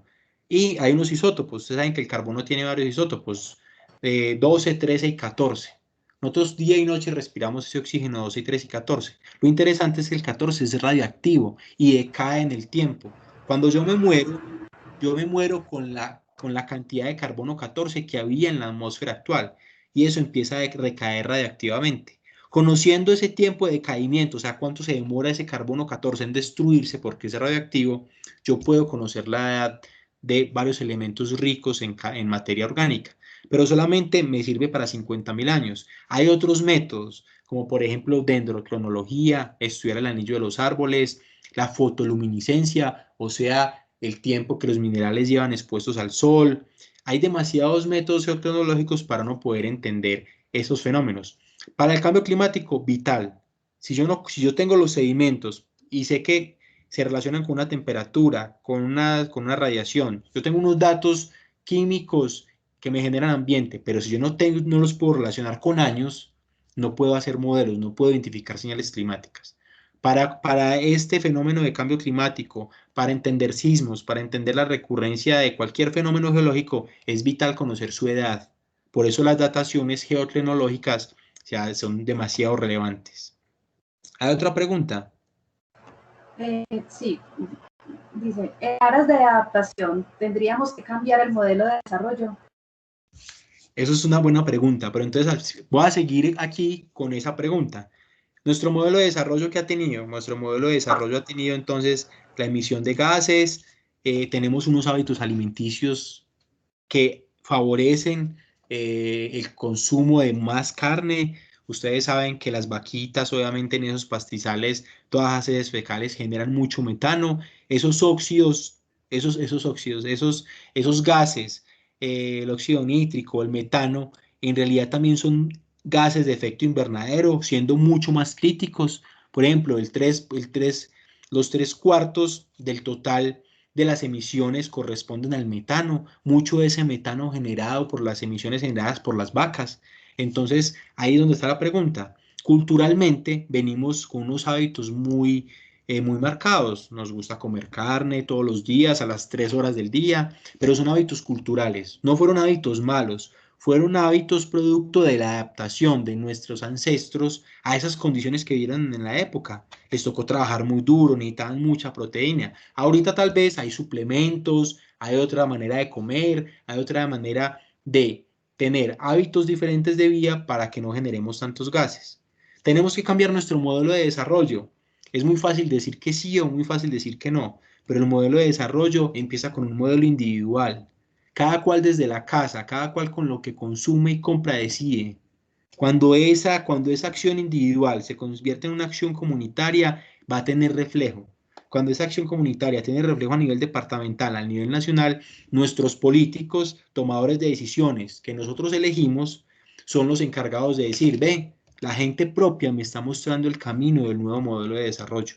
Nosotros mismos somos los que, mediante la oferta y la demanda, favorecemos o no el aumento de un producto. Si nosotros queremos comprar algo que consume muchas bolsas, ya depende de nosotros si lo compramos o no lo compramos. Ya el productor decidirá, ¿por qué la gente no me está consumiendo esto? Es porque tengo plástico, hagámosle otro material reciclable, aumentan las ventas, ¿cierto? Digamos que ahí está la clave. Todos hemos visto los nuevos envases de gaseosas que son reciclables, todos hemos visto las campañas de esas botellitas para llenar los plásticos, hemos visto que se ha implementado a nivel municipal en muchas partes, los plásticos de un solo uso, el no uso del icopor. Medellín es ejemplo de sistemas de transporte masivo eléctricos, ¿cierto? Es como a medida, como las propias comunidades, a medida de sus acciones, vamos generando cambios en ese modelo de desarrollo, que claro que hay que cambiarlo, pero no es tan fácil decirlo, político cambie, cuando yo no he cambiado. Entonces ahí es donde está como la respuesta a la pregunta. Bueno, aquí entonces está más o menos como el resumencito, ¿cierto? Lo que estamos hablando entonces del origen natural, del origen antrópico, perdón, del cambio climático, y está principalmente asociado al CO2. Recordemos que tenemos un pedacito de CO2. ¿Producto de qué? De todas las acciones que hacemos en el día a día. Entonces, tenemos dos fenómenos para que los entendamos. Tenemos el fenómeno de cambio climático, que es ese cambio cíclico por fenómenos geológicos a escala temporal, milenaria. Tenemos calentamiento global, que son esos calentamientos dentro de esos ciclos. O sea, el clima se está calentando. Pero lo interesante es que a medida que se puede estar calentando en alguna parte, puede que se esté enfriando en otro. O sea que el calentamiento global, en realidad no podemos homogenizarlo en todas partes. Hablamos de un cambio climático. Y asociado al cambio climático y al calentamiento global, tenemos otro fenómeno. Un fenómeno de variabilidad climática. ¿Qué es variabilidad climática? Es específicamente los fenómenos climáticos que están condicionados en el interior de la Tierra, específicamente por las corrientes oceánicas y las corrientes marinas. Ya los mencionamos, pero específicamente hay dos muy conocidos, el famoso fenómeno de la Niña y el famoso fenómeno del Niño. Son inversos, pero ¿de qué depende la formación de ellos? Depende del cambio de temperatura del Océano Pacífico. El Océano Pacífico cambia de temperatura. En términos naturales, generales, es muy frío, pero hay veces se puede poner más frío o hay veces se puede poner más caliente.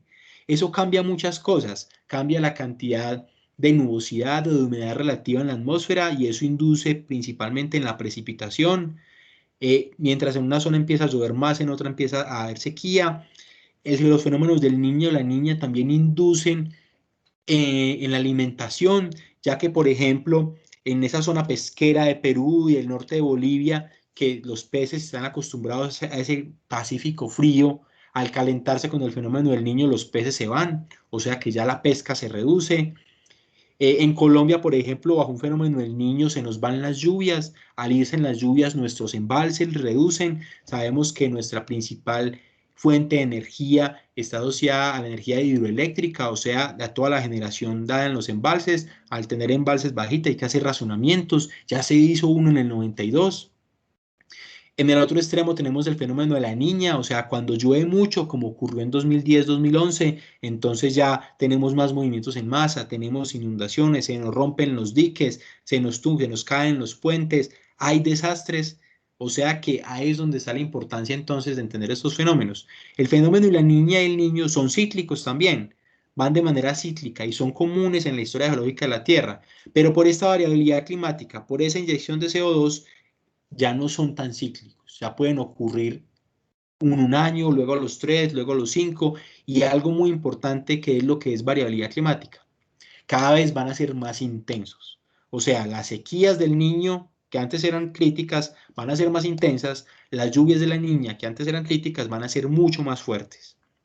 ¿Y eso de qué depende entonces? Como les mencionaba, aquí tenemos la imagencita de América del Sur, tenemos Indonesia, tenemos algo que se llama la termoclina, o sea, el agua fría profunda, el agua cálida superficial, eso varía en el Pacífico. Entonces, cuando yo caliento el Océano Pacífico en el extremo más oriental, en América del Sur, entonces tengo el fenómeno del Niño, y cuando lo vuelvo un poquito más frío de lo normal, entonces voy a tener el fenómeno de la Niña, en términos generales. Y eso se ve reflejado en las condiciones de clima del océano. Y ya saben, al cambiar el clima del océano, cambian esos ríos submarinos que les dije que llevaban corrientes, esas corrientes y ríos submarinos que iban, van a cambiar de velocidad. Al cambiar de velocidad van a inducir en las condiciones de evaporación y transpiración, que van a inducir directamente en el clima. O sea que la variabilidad climática es algo que estamos viendo hoy y que está inducido obviamente por el cambio climático. Algo muy importante para responder una de las preguntas de Valentina, y es las modelaciones. ¿A futuro qué? A futuro, entonces, estamos modelando y tenemos entonces que en todos los escenarios, incluso los más conservadores, nos vamos en más o menos 30 años, nos vamos a calentar de 1 a 3 grados. Y en 100 años, si las condiciones siguen igual, vamos a calentarnos en términos de promedio de temperatura 4 o 5 grados. Entonces, ¿qué hacemos ante eso? Nos vamos a extinguir. Con seguridad muchas de las especies, lastimosamente, se van a extinguir. Muchas especies marinas, muchas especies vegetativas van a extinguirse. La clave entonces es cómo nos adaptamos y qué acciones tomamos nosotros propios del hoy para ver qué cambios generamos. Lo interesante es que los cambios generales se van a dar es en el mar. La temperatura que más va a aumentar o el cambio más significativo va a ser la temperatura del mar. Y los organismos marinos son muy sensibles. Cualquier cambio súbito en la salinidad o en la temperatura, chao, los maté. Por eso es tan importante los ecosistemas marinos. Y en esta gráfica vemos que más o menos en los últimos 100 años, desde 1900 hasta 2010, se han perdido ya 396 especies. Ya hemos extinguido por las condiciones naturales del cambio climático, aceleradas por nuestro consumo excesivo y aumento de CO2, ya hemos perdido 396 especies y esto va en aumento. Y principalmente hemos perdido nuestras especies marinas. Entonces, independientemente de la causa que tengamos del cambio climático, en el último siglo aumentó 0.6 grados. Y ahora miremos en Colombia. En Colombia, ¿qué ha pasado en términos generales? El área de nuestros casquetes, de nuestros nevados, vemos aquí el rojito, el Cocuy, naranjado la Sierra Nevada de Santa Marta, el nevado del Ruiz el Morado, el nevado del Huila el Amarillo, el azulito el Santa Isabel, el nevado del Tolima. Y aquí vemos la relación del área con el tiempo. Vemos cómo con el tiempo el área de esas zonas de los casquetes, de esos hielos, ha disminuido. Y vemos que en Colombia, desde 1971 hasta el 2015, hemos aumentado casi 1 grado, 0.8 grados centígrados en promedio. Eso es mucho. Y eso ha conllevado a que nuestros casquetes, a que nuestros hielos en nuestras montañas se estén disminuyendo. Pasa entonces de tener de aproximadamente 40 kilómetros cuadrados en el Cocuy a tener hoy menos de 15 kilómetros cuadrados. Y aquí vemos esta imagen que es triste de cómo entonces, aquí estoy marcando más o menos el área que tenían, el área de las nieves perpetuas, que las encontrábamos inclusive a 4.500 más o menos. Hoy tenemos que ir inclusive, subir a más de 5.000 metros para poder encontrar estos retacitos de hielo. ¿Qué pasa con todo eso? Se nos pierden nuestros reservorios de agua. Muchos acueductos municipales están entonces condicionados al agua proveniente de estos casquetes. Se está perdiendo, ¿cierto? Está aumentando el nivel del mar. ¿Cómo nos vamos a adaptar entonces? Vemos entonces a nivel nacional que los departamentos, ¿cierto? Que en 10 departamentos se concentran el 60% de las emisiones. ¿Quién es el departamento que tiene mayor emisiones? Nosotros. Antioquia. Nuestro nivel de desarrollo, nuestro nivel de vida ha condicionado a que haya un aumento muy importante de emisiones de gases de efecto invernadero. Por eso las acciones desde la escuela, las acciones desde el municipio. Tenemos que bajar para cumplir los compromisos. Colombia ha suscrito compromisos con la ONU para reducción de desastres, para cambio climático, para desarrollo sostenible, para la creación de ciudades resilientes, en donde el compromiso principal es reducir el CO2. Reducción del CO2, obviamente eso implica un cambio del modelo de desarrollo a largo plazo, implica unas nuevas metodologías de análisis de muchos factores de desarrollo, pero nos damos cuenta que la deforestación y el uso agrícola son los principales factores que están generando demasiado CO2 a nuestra atmósfera, en el caso colombiano específico. Y mirando los modelos, entonces vemos que en el caso de Colombia, de más o menos al 2070, tenemos una proyección de aumentar 1.6 grados y más o menos 0.85 o 1.2 grados en el Caribe y el Pacífico respectivamente. Y escenarios muy críticos es que a 2100 nuestra temperatura va a aumentar 2.14 grados y más de 1.5 grados en nuestros océanos. ¿Qué va a pasar con nuestras especies? ¿Qué va a pasar con nuestros cultivos? ¿Y qué va a pasar con la precipitación? En términos generales, la precipitación va a disminuir más del 30% en el país, en términos generales globales, pero en algunos sectores va a aumentar más del 30%. O sea, unos sectores se van a quedar extremadamente secos y unos sectores van a quedar extremadamente húmedos. ¿Tenemos una pregunta? Sí, claro que sí. La pregunta es de Ana Cano Valencia y dice: si las especies marinas son tan delicadas, ¿Por qué actualmente se encuentran especies que al estudiarlas se encuentran que tienen cientos de años? ¿Cómo logran sobrevivir? Es una excelente pregunta. Los organismos se adaptan al cambio climático. Hay organismos que son adaptables, hay organismos que tienen la capacidad de sobrevivir. Vemos plantas, inclusive todos conocemos un árbol que se llama sarro. El sarro está evolucionando desde el Carbonífero. Conocemos muchas especies marinas que vienen evolucionando desde hace millones de años. Con seguridad ellas ya se encuentran en proceso de adaptación a este nuevo cambio climático. La pregunta es, ¿nosotros tenemos la capacidad de adaptación? Y yo creo que ahí es donde está la clave. Ahí es donde está la clave, donde tenemos que trabajarle. Hay muchas especies que se adaptan, pero hay otras que tienen que extinguir. La mayoría tienden a extinguirse, otras a adaptarse para tratar de sobrevivir. Quiero que por último veamos este video. Con este video estoy seguro que va a haber mucha claridad en muchas cosas. Es un resumen de lo que he venido a contarles y para que entonces tengamos un tiempito al final de preguntas, para acabar de responder las preguntas. Listo. Les agradezco, porfa, si me confirman. Ay, espérenme un momento. Si me confirman si están viendo en este momento la presentación. ¿Están viendo Sí. el video? Sí. Entonces voy a prender el videito que es cortico. Sí. Es un resumen de lo que estamos hablando. Listo. Sí, profe.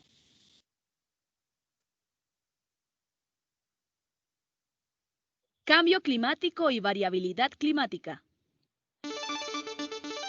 Atención, el clima de la Tierra ha cambiado y todos lo hemos sentido. Mientras en algunas regiones las lluvias son cada vez más fuertes e intensas, en otras el fuerte calor produce sequías e incendios forestales. Todo esto debido al cambio en el clima, que ya está entre nosotros. Pero los cambios en el clima no son nuevos en la Tierra. Estos han sucedido gradualmente y de forma natural durante periodos de miles de años en la historia geológica del planeta, obedeciendo al ciclo solar, a la disposición de los continentes, a las corrientes marinas, la posición astronómica del planeta y a la composición de su atmósfera. La atmósfera se define como el tipo y cantidad de gases que rodean un planeta. En la atmósfera terrestre existen varios gases, entre los que se encuentran los gases de efecto invernadero, que ayudan a conservar una temperatura adecuada para la existencia de la vida, pues cuando el planeta recibe la energía solar, la rebota al espacio y la atmósfera la devuelve a la Tierra, impidiendo que la energía se escape. Pero debido a actividades humanas como la industrialización, la tala indiscriminada de bosques y las malas prácticas agrícolas y ganaderas, hemos aumentado en exceso las emisiones de gases de efecto invernadero, alterando nuestra atmósfera. Así que el cambio en el clima ya es una realidad. Solo en la última década el aumento de la temperatura en Colombia es de 0,2 grados centígrados y en el mundo el aumento ha sido de 0,14 grados centígrados. Y a continuación, para entender cómo este aumento de la temperatura afecta al clima del mundo, demos una vista a la variabilidad climática. Cada año en junio, la India se ve afectada por los vientos monzones.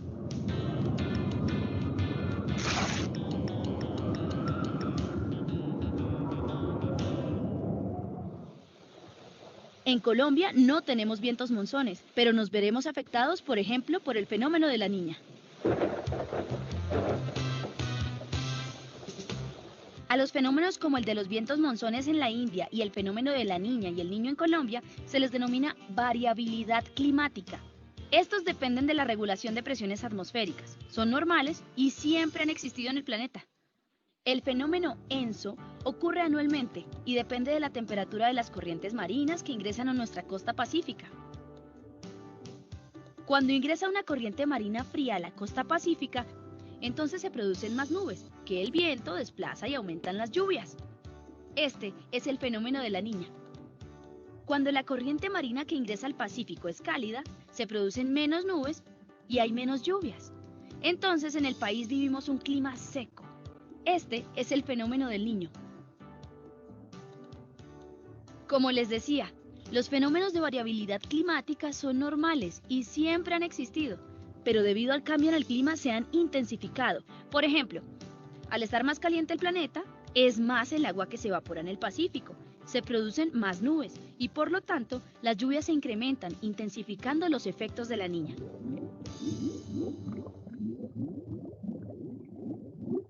Aunque Colombia produce solo el 0,37% de las emisiones de gases de efecto invernadero a nivel global, somos muy vulnerables al cambio en el clima. así que todos tenemos que tomar acciones para adaptarnos a estos cambios. Está pronosticado que en 25 años nuestros nevados terminarán de derretirse y esa fuente de agua se agotará. Así que es urgente ahorrar el agua, aprovechar el agua lluvia y cuidar los páramos y humedales. Los niveles del mar están aumentando, así que los habitantes de ciudades costeras e islas deben planificar construcciones distantes de las orillas, así como aquellos que vivan en ciénagas y humedales. Como algunas regiones son cada vez más secas y en otras cada vez llueve más, los agricultores y ganaderos deben implementar sistemas para variar sus cultivos y planificar sus cosechas de acuerdo al clima. El cambio climático ya llegó y llegó para quedarse.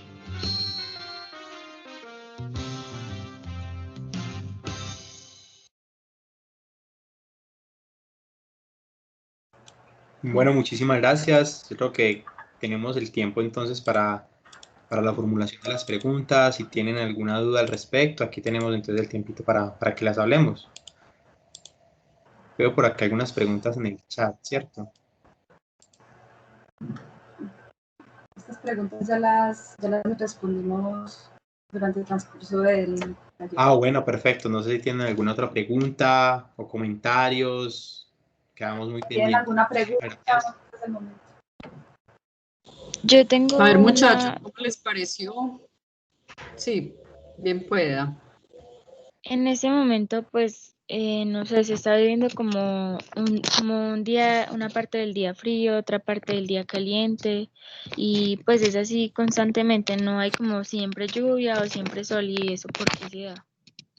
Te digo la verdad que eso es algo, yo creería que es muy local, ¿cierto? Digamos que en términos generales el clima de Colombia lo que tenemos es 2 temporadas secas y 2 temporadas lluvia, 2 temporadas de lluvia, lo que clásicamente, ¿cierto? O sea que tenemos 2 temporadas secas, una por allá de diciembre, finales de diciembre, enero, que se conoce como el veranillo de San Juan, por eso en diciembre siempre es soleadito, y tenemos la otra temporada seca en junio, julio, agosto.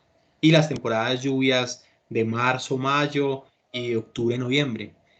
Así es como lo hemos venido teniendo, pero si se han dado cuenta este año, este julio, que supuestamente era seco, fue muy lluvioso. Y supuestamente este septiembre, que en términos generales ha sido lluvioso, no lo ha sido tanto. Sin embargo, ustedes saben que ahorita la IDEAM está pronosticando un nuevo fenómeno de la niña. O sea que octubre y noviembre van a ser octubre, noviembre y diciembre, y quién sabe hasta qué parte del año entrante va a ser muy lluvioso. Como tal, ahorita no podemos hablar entonces, ahorita no podemos pronosticar claramente el clima, decir, no, diciembre se los garantizo que va a ser soleado, noviembre va a ser lluvioso, no, debido a los fenómenos de variabilidad climática. Son las evidencias claras de que el clima está cambiando, de que el clima está loco, producto de todas las intervenciones por CO2, más las condiciones naturales. Tenemos otra pregunta. Claro que sí. Nos pregunta Sandra Vidal. ¿Es posible que por efectos de cambio climático tengamos las 4 estaciones o donde se tienen 4 estaciones pasen a darse solo 2 estaciones? Muy interesante la pregunta. Yo creo que las estaciones como tal tienen que ver mucho con esos fenómenos orbitales. Tienen que ver con la inclinación de la Tierra y con la parte y obviamente el tiempo en el que nos encontramos respecto al Sol. Entonces, como la Tierra está inclinada y estamos girando, va a haber un momento en que la Tierra le va a pegar más fuerte al hemisferio sur y en otra época le va a pegar más fuerte al hemisferio norte, o sea que va a haber más horas de luz. O sea que como tal, estos cambios climáticos, los que estamos viendo hoy, no van a cambiar las estaciones. Pero si los miramos en los ciclos de Milankovitch, claro que sí pueden cambiar las estaciones. De decir que nosotros vamos a tener 4 estaciones y que ellos van a tener 2, sería yo muy imprudente en decirlo. De seguro hay modelaciones y habrá variaciones en esos cambios. Pero que nos toque vivirlo nosotros en los próximos 100 años, yo diría que no. Tal vez son procesos más regionales, más de cambio climático, pero es algo que tiene que ver mucho ya desde la órbita, ¿cierto? Más de los procesos de excentricidad, cambio del eje axial y los cambios de la precesión de la Tierra.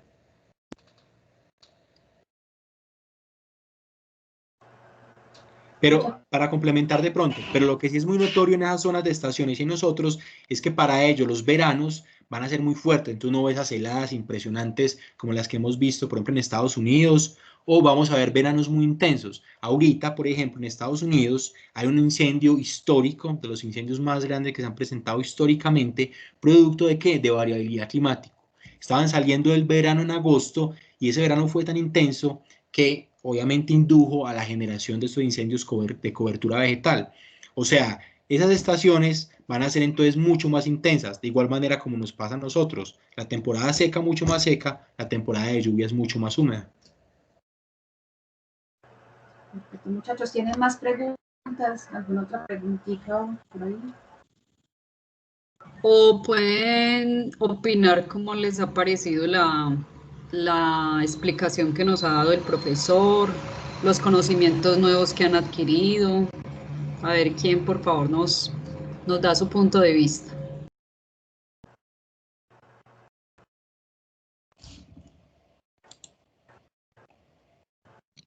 A mí me pareció muy interesante, temas nuevos, pues nos ayuda más a la comprensión de, pues, de los cambios que se están dando. También nos puede dar como más ideas de cómo podemos ayudar a frenar pues lo que va a pasar en muchos años, y fue muy interesante. Muchísimas gracias. A ti muchas gracias por la participación. Qué pena, voy a hacer un Yo creo paréntesis. que Muchachos, recuerden que es muy importante que por favor entren al link para firmar la asistencia. Para que lo tengan en cuenta. Continuamos, por favor. Qué pena. Yo creo que Gerson iba a hablar, ¿cierto? sí, sí.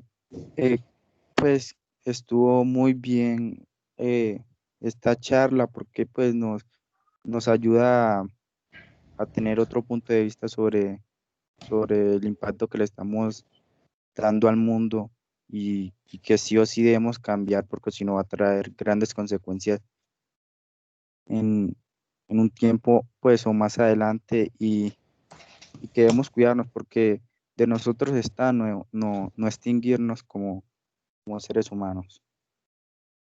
Muchas gracias por tu aporte, Gerson.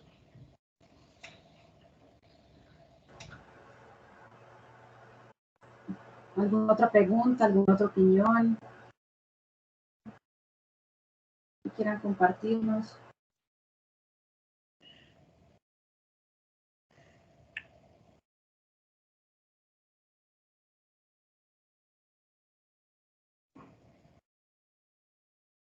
Bueno, muchachos, no, muchísimas gracias. No sé si de pronto los compañeros, Marisabel, tienen alguna otra duda, la profe, a todos, muchísimas gracias en serio por la participación. Y estoy seguro que si tienen dudas a futuro, pues yo creo que estaremos súper pendientes como para tratar de resolverlas en su momento. Muchísimas Bueno, gracias profe, a todos. entonces muchas gracias. A ustedes Muchísimas muchísimas gracias a gracias. todos por la asistencia. Gracias, profe. Que estén muy bien.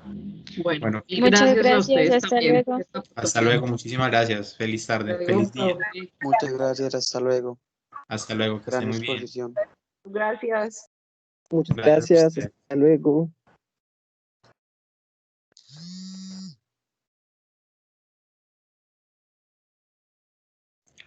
Bueno, hasta luego, que estén muy bien. Muchas gracias. Hasta luego, profe. Muchísimas gracias por Creo que su sí. asistencia en el taller.